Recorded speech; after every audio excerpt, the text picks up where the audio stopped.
बड़ी खबर नोएडा से इस वक्त हमारे पास है। बंद को लेकर बॉर्डर पर सख्त है सुरक्षा व्यवस्था। इस वक्त बॉर्डर पर बैरिकेडिंग करके नजर रखी जा रही है। बॉर्डर पर चेकिंग अभियान भी पुलिस चला रही है। महामाया फ्लाईओवर से नोएडा गेट तक जाम लगा हुआ है इसी चेकिंग की वजह से। बड़ी खबर है नोएडा से, तस्वीरें भी हमारे पास आ रही हैं। ये देखिए आप, चेकिंग ऐसे कर रही है पुलिस, सख्त निगाह रखे हुए हैं ताकि कुछ भी उपद्रव ना होने पाए। बॉर्डर पर बैरिकेड करके तमाम वाहनों पर आने जाने वाले लोगों पर निगाह रखी जा रही है और इस वजह से लंबा जाम लगा हुआ है। चूंकि समय लग रहा है और इस वक्त भारी ट्रैफिक भी होता है। आज सोमवार का दिन, दफ्तर जाने वाले बड़ी संख्या में अपने वाहनों में सवार होकर घर से निकले हुए हैं, नोएडा से दिल्ली या फिर दिल्ली से नोएडा जाने वाले। और इसी वजह से आप देखिए एक्सक्लूसिव तस्वीरों में बैरिकेड की वजह से कैसे जाम की स्थिति उत्पन्न हो गई है नोएडा गेट तक, महामाया फ्लाईओवर से। तस्वीरें आप देख सकते हैं, अंदाजा लगा सकते हैं कैसे ये बॉटलनेक सा बन गया है ये इलाका पूरा, क्योंकि यहां पर लगातार चेकिंग कर रही है पुलिस और निगाह रखे हुए।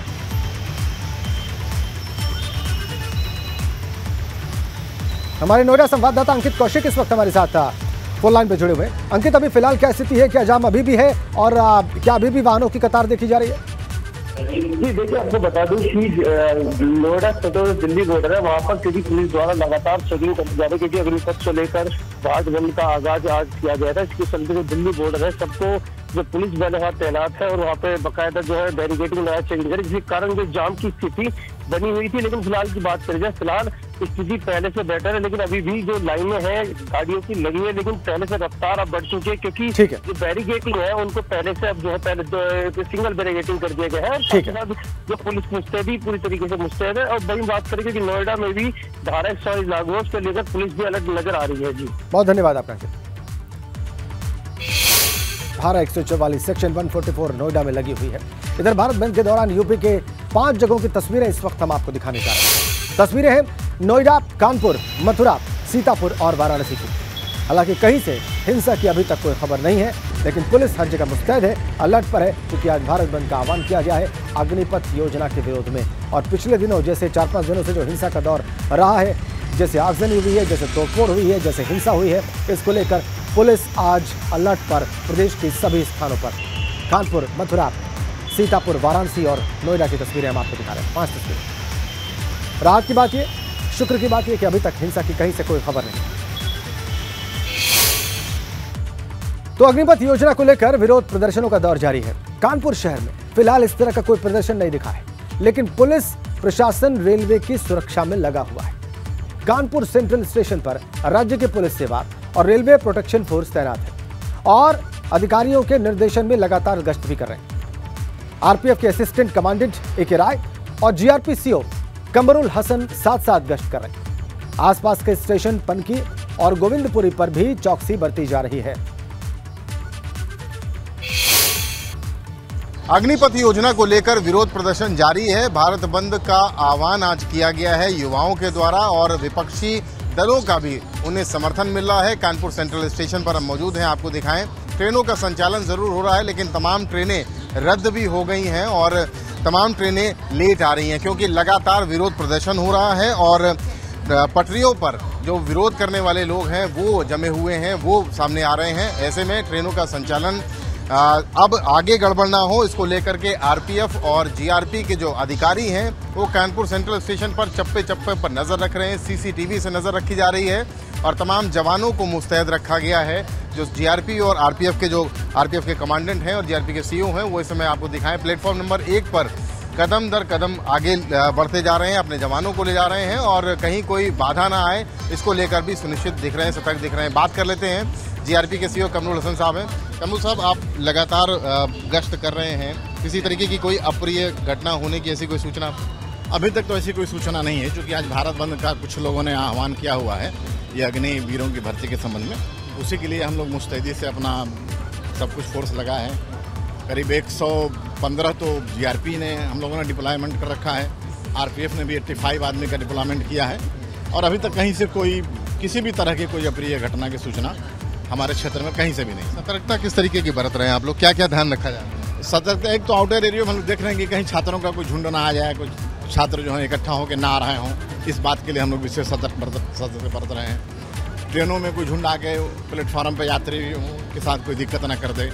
क्रॉसिंग जहाँ है, क्रॉसिंगों पे भी हमारी ड्यूटियाँ लगी हुई हैं, तो वहाँ भी कोई ट्रेनों को रोकने का या उनको क्षति पहुँचाने का या ईंट पत्थर फेंकने का कोई कुछ न कर सके, उसके लिए भी सतर्कता जीआरपी और आरपीएफ द्वारा बरती जा रही है। आसपास के जो स्टेशन हैं, छोटे स्टेशन हैं, वहाँ पर भी सतर्कता बरती जा रही है। हाँ, पनकी वगैरह पे भी ड्यूटी लगी है। हमारी पनकी में थोड़ा सा ज़्यादा सेंसिटिव है, उधर कुछ कोचिंग सेंटर हैं, तो इसलिए पनकी में भी विशेष सतर्कता बरती जा रही है। वहाँ भी जीआरपी आरपीएफ की फोर्स पूरी लगी हुई है। कानपुर से कैमरामैन पंकज निगम के साथ रतीश त्रिवेदी, एबीपी गंगा। चलिए अब आप ताज़ा स्थिति जान लेते हैं और ये बताने के लिए इस वक्त हमारे दो सहयोगी दो अलग अलग शहरों से हमारे साथ सीधा कनेक्ट है, उन्हीं का रुख करते हैं। अनुभव शुक्ला हमारे साथ है लखनऊ से और रतीश त्रिवेदी भी हमारे साथ जुड़े हुए हैं कानपुर से। इन दोनों का रुख करेंगे, इन दोनों के पास चलेंगे और सबसे पहले लखनऊ चलेंगे, अनुभव के पास। लखनऊ में इस वक्त आप अनुभव कहाँ पर मौजूद हैं, क्या देख रहे हैं, क्या रिपोर्ट्स हैं आपके पास? देखिए राजेश, सुबह से हम एबीपी गंगा के दर्शकों को बता रहे हैं कि भले ही अग्निपथ स्कीम को लेकर छात्रों ने भारत बंद का ऐलान किया हो, पर उसका कोई असर राजधानी लखनऊ में नहीं देखने को मिल रहा है। हमने सुबह जो बस स्टैंड है वहाँ की भी तस्वीरें दिखाई, बस स्टेशन पर गए और अभी हम मौजूद हैं ये जो लखनऊ का सबसे मुख्य मार्केट है, मुख्य बाज़ार है हजरतगंज, वहाँ पर मौजूद हैं और कोई भी असर हमें नहीं दिख रहा है। सारी जो दुकानें हैं वो खुली हुई हैं और उसी तरीके से जो व्यापार होता है वो हो रहा है। यानी जो भारत बंद का ऐलान किया है छात्रों ने, वो हो सकता है कि कुछ ज़िलों में उसका असर हो, पर राजधानी लखनऊ में उसका कोई ख़ास असर हमें नहीं देखने को मिल रहा है। आसपास की इस मार्केट की सारी दुकानें जो हैं वो खुली हुई हैं और जो दुकानें अभी फ़िलहाल बंद हैं वो भी खुल रही हैं। तो इस तरीके से हम कह सकते हैं कि यहाँ जो प्रशासन की मुस्तैदी है, पुलिस की जो मुस्तैदी है और ख़ास तौर से जो डीजीपी ने कल वीडियो कॉन्फ्रेंसिंग भी की थी, सभी अलग अलग जो ज़िलों के जो ज़िलाधिकारी हैं, जो एसएसपी हैं, वो सब उसमें शामिल हुए थे और उनके साथ बैठक की थी और साफ तौर पर यही कहा था कि ये जो प्रदर्शन होना है, भारत बंद का जो आह्वान है, उसको लेकर पुलिस को कैसे काम करना है, पुलिस को कैसे उसको विजिल रखनी है और वो तस्वीर आज सुबह से हमें हर जिले में कहीं ना कहीं देखने को मिल रही है। ठीक है अनुभव, आप कह रहे हैं कि हजरतगंज जो कि लखनऊ का दिल है, वहां पर आपको कुछ भी सुबह से इस तरह का नहीं दिखाई दिया जो चिंताजनक हो और पुलिस की मुस्तैदी भी आप वहां पर देख रहे हैं। लेकिन मुझे लगता है कि शायद हजरतगंज में इससे पहले के 3-4 दिनों में भी आपको कोई उपद्रव न दिखा हो। इस बारे में हम लोग बात करेंगे अनुभव। हम अभी चलेंगे कानपुर रतीश के पास और उनसे जानेंगे कि वो फिलहाल इस वक्त कहां पर मौजूद है और क्या देख रहे हैं। रतीश।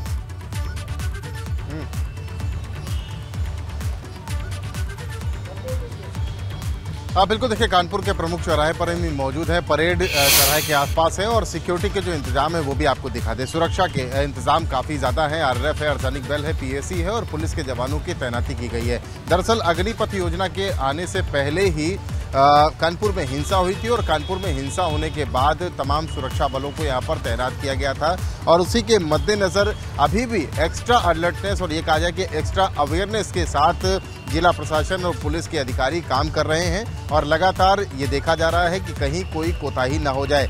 सुबह हमने रेलवे स्टेशन पर देखा, रेलवे स्टेशन पर आरपीएफ और जीआरपी के जो अधिकारी हैं वो ज्वाइंट गश्त कर रहे हैं, संयुक्त गश्त कर रहे हैं और आसपास के जो कानपुर सेंट्रल स्टेशन के आसपास के जो छोटे स्टेशन हैं, पनकी स्टेशन हो गया, गोविंदपुरी स्टेशन हो गया, रूरागढ़ स्टेशन हो गया, ये तमाम स्टेशन पर भी जीआरपी के और जो तमाम रेलवे प्रोटेक्शन फोर्स के जो अधिकारी हैं या जवान हैं उनकी तैनाती की गई है ताकि कोई किसी तरीके की व्यवधान या बाधा उत्पन्न ना हो पाए। तो तमाम चौराहों पर, प्रमुख चौराहों पर ये तस्वीरें हैं जहां सिक्योरिटी के जो सुरक्षा बल हैं उनको तैनाती दी गई है और अवेयरनेस यानी सतर्क रहने, चौकस रहने की बात भी की गई है कि चौकसी बरतें क्योंकि कहीं से भी कोई दिक्कत परेशानी ना हो। फिलहाल तक अगर बात की जाए तो कानपुर में अग्निपथ योजना और उपद्रव हुआ है पिछले दिनों, ऐसी कोई घटना सामने नहीं आई है। हालांकि एक साजिश जरूर कानपुर में निकल के आई थी। व्हाट्सएप चैट में हिंसा करने की, रामादेवी चौकी को फूंकने की या नौबस्ता हमीरपुर हाईवे को जाम करने की बात की जा रही थी, लेकिन तत्काल उस पर कानपुर पुलिस ने कार्रवाई की थी और 5 लोगों को गिरफ्तार कर लिया था। लेकिन फिलहाल ऐसी कोई संभावना से गुरेज नहीं किया जा सकता कि कहीं कोई उपद्रवी सामने ना आ जाए। इसको लेकर के तमाम प्रबंध किए गए हैं और अलर्टनेस भी दिखाई जा रही है। ऑलराइट रतीश, आप दोनों का बहुत बहुत धन्यवाद। अनुभव और रतीश लखनऊ और कानपुर से ये बताने के लिए कि अभी फिलहाल सुबह 11:15 बजे तक सब कुछ शांत है, कहीं से किसी उपद्रव या हिंसा की कोई खबर नहीं है। अब आगे बढ़ेंगे, अगली खबर हमारे पास अलीगढ़ से है और अलीगढ़ से खबर यह है कि युवाओं को उकसाने के आरोप में 9 कोचिंग संचालक गिरफ्तार कर लिए गए हैं। गिरफ्तार आरोपियों में भाजपा मंडल उपाध्यक्ष सुधीर शर्मा भी शामिल हैं। बड़ी खबर, सुधीर शर्मा यंग इंडिया नाम से कोचिंग चलाते हैं और शिकायत मिलने के बाद सुधीर शर्मा भाजपा से सस्पेंड कर दिए गए। अग्निपथ योजना के विरोध में 17 जून को हिंसा हुई थी। सुधीर शर्मा भारतीय जनता पार्टी मंडल उपाध्यक्ष के पद पर थे, उनको पद से हटा दिया गया, सस्पेंड कर दिया गया पार्टी से और ये गिरफ्तार भी हुए। अलीगढ़ से खबर है।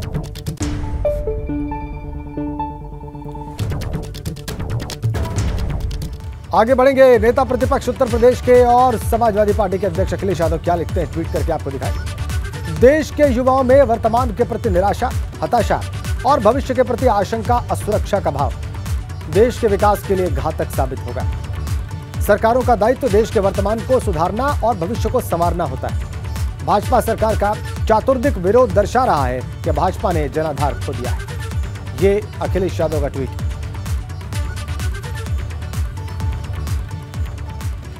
इधर मायावती ने भी ट्वीट किया है, बीएसपी प्रमुख ने भी ट्वीट किया है। लिखा है कि अग्निपथ पर संकीर्ण राजनीति बंद हो। देखिए क्या लिखती है। केंद्र की अग्निपथ नई सेना भर्ती स्कीम देश की सुरक्षा और फौजी के आत्मसम्मान और स्वाभिमान से जुड़ी होने के बावजूद भाजपा नेतागण जिस प्रकार से अनाप शनाप और अनर्गल बयानबाजी कर रहे हैं वो घोर अनुचित। जनता में भ्रम और सेना के लिए मुश्किलें पैदा करने वाली संकीर्ण राजनीति तुरंत बंद हो। देश को अचंभित करने वाली नई अग्निपथ सैन्य भर्ती योजना सरकार द्वारा नोटबंदी और तालाबंदी आदि की तरह ही अचानक और काफी आपाधापी में थोपी जा रही है, जिससे प्रभावित होने वाले करोड़ों युवा और उनके परिवार वालों में खासा आक्रोश है। सरकार इनके प्रति भी अहंकारी रवैये से बचे। ये मायावती का ट्वीट। तो अखिलेश यादव और मायावती दोनों ने सरकार पर प्रहार किया है, युवाओं की बात की है। सरकारी जो योजनाएं रही हैं अग्निपथ योजना के साथ साथ उनको निशाने पर लिया है। दोनों नेताओं का दावा है कि युवाओं के अंदर आक्रोश है। तो अग्निपथ योजना के विरोध में हो रहे हंगामे का असर ट्रेनों की आवाजाही पर भी पड़ रहा है। युवाओं के बवाल के बाद से चंदौली से गुजरने वाली कई ट्रेनें रद्द कर दी गई हैं और कुछ बहुत देरी से चल रही हैं। दीनदयाल रेलवे स्टेशन पर यात्रियों से खास बातचीत की हमारे संवाददाता ने।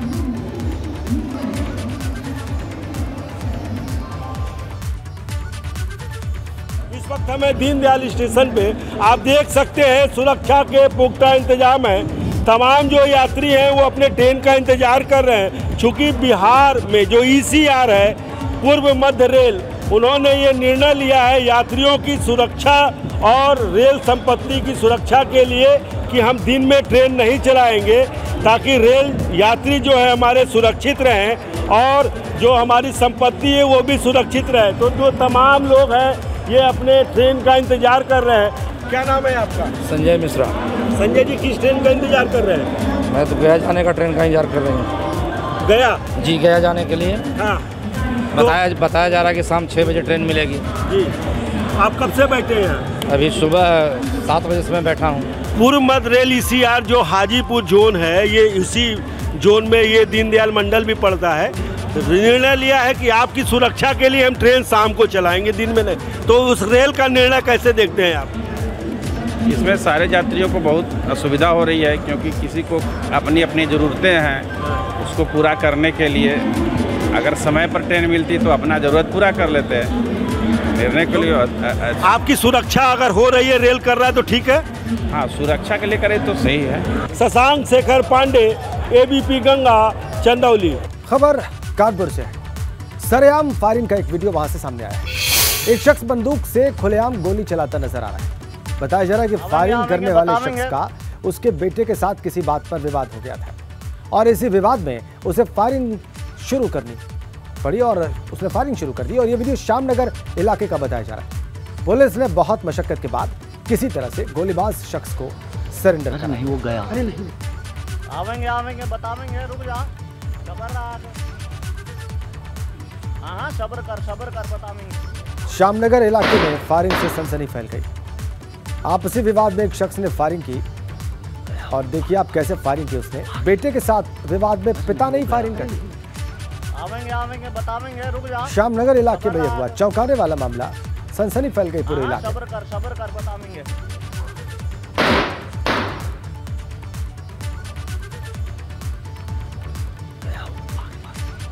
कानपुर के श्यामनगर इलाके का ये वीडियो देख रहे हैं आप। आवेंगे बतावेंगे। ये देखिए आप, आपसी विवाद में फायरिंग हुई।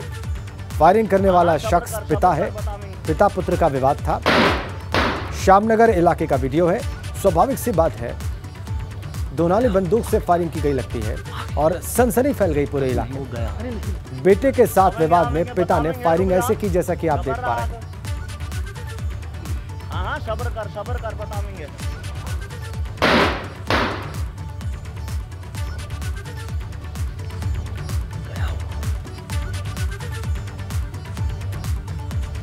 अगली खबर भी कानपुर से। मास्टरमाइंड हयात जफर हाशमी चित्रकूट जेल भेजा गया है।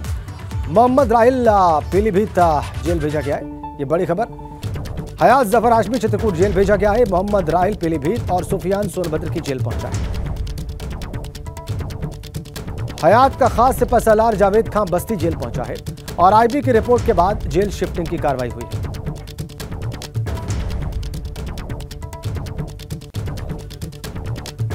हमारे संवाददाता रतीश त्रिवेदी इस वक्त हमारे साथ फोन लाइन पर है। रतीश, ये जो जेल शिफ्टिंग की कार्रवाई हुई है, इसके बारे में विस्तार से बताएं। देखिए, कानपुर में 3 जून को हिंसा हुई थी और उसके बाद मास्टरमाइंड हयात जफर हाशमी समेत 4 लोगों को पकड़ा गया था। कुल 57 गिरफ्तारियां इस मामले में हुई है, लेकिन आईबी रिपोर्ट, जो खुफिया रिपोर्ट मिल रही थी, उसके हिसाब से शासन के आदेश पर जेल शिफ्टिंग की कार्रवाई की गई है, क्योंकि जेल में मुलाकातियों की काफी ज्यादा भीड़ रहती है। इसलिए कानपुर हिंसा में जो आरोपी है, मास्टरमाइंड है हयात जफर हाशमी, मोहम्मद राहिल, मोहम्मद सुफियान और जावेद खान की जेल बंदी की गई है। हयात जफर हाशमी को चित्रकूट जेल भेजा गया है, मोहम्मद राहिल को पीलीभीत, सुफियान को सोनभद्र की जेल भेजा गया है और जावेद खान को बस्ती जेल भेजा गया है। दरअसल शासन स्तर पर यह फैसला लिया गया है और जो खुफिया रिपोर्ट है उसके मुताबिक इस फैसले को लिया गया है ताकि किसी भी तरीके की कोई अप्रिय घटना न अंजाम अप्रिय घटना को अंजाम न दिया जाए। इसलिए इन सभी की जेलों को बदल दिया गया है। बहुत धन्यवाद आपका रतीश। तो आईबी की रिपोर्ट के बाद यह कार्रवाई की गई है जेल शिफ्टिंग की। इधर मथुरा में खुद को आईएएस अफसर बताकर ठगी की कोशिश कर रहे व्यक्ति को पुलिस ने गिरफ्तार कर लिया है। बताया यह जा रहा है कि यह व्यक्ति एक डॉक्टर से 5 लाख रुपए की फिरौती मांग रहा था। शिकायत के बाद पुलिस ने इसे गिरफ्तार कर लिया। पकड़ा गया युवक लखनऊ के मलिहाबाद का रहने वाला है। देखिए आप, पुलिस ने इस आरोपी व्यक्ति को गिरफ्तार किया गया है। आईएएस बनकर ये ठगी करने की कोशिश कर रहा था, तो डॉक्टर से 5 लाख रुपए की डिमांड की, पुलिस ने गिरफ्तार कर लिया। एक व्यक्ति जो कि फर्जी तरीके से अपने आप को आईएएस बताकर वेटनरी कॉलेज के एक चिकित्सा अधिकारी को परेशान कर रहा था तथा उससे फिरौती मांगने का प्रयास कर रहा था।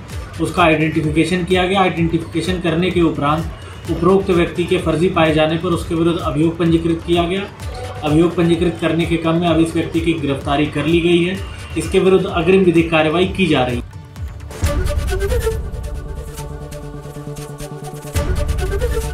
एबीपी गंगा, खबर आपकी, जुबान आपकी।